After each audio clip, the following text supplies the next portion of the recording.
Viviamo oggi una giornata di assoluta importanza con questi bambini delle scuole dell'infanzia e dei primi anni della scuola dell'obbligo a parlare di risparmio. Il risparmio oggi è un tema che interessa trasversalmente tutte le realtà, tutte le istituzioni e tutte le parti della nostra società. Siamo chiamati ovviamente alle logiche del risparmio, ma con i bambini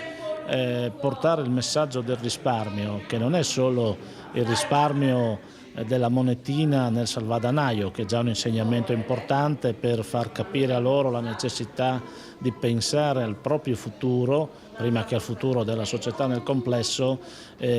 con un gesto o con una serie di gesti che significano accantonare un qualcosa per il domani, per i bisogni del domani e per costruirsi il domani. Ma il tema è anche più ampio, qui un merito sicuramente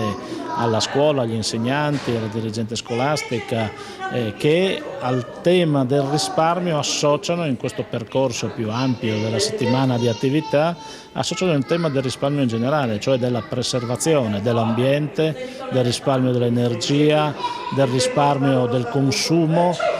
cioè di questo tema più importante che è preservare un ambiente, preservare una qualità, preservare delle risorse per un futuro. È il messaggio che i bambini ancora di più sentono, perché il futuro appartiene a loro e quindi se oggi risparmiamo nell'uso e forse anche nella compromissione possiamo garantire a loro domani e possono loro garantirsi un futuro.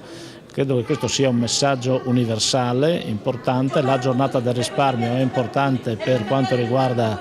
la capacità, l'opportunità di trasferire questo messaggio, farlo con i bambini così piccoli in modo gioioso, con un viaggio su un treno che inizia a far risparmiare innanzitutto quello che è l'uso delle auto, l'uso del combustibile, l'uso del proprio tempo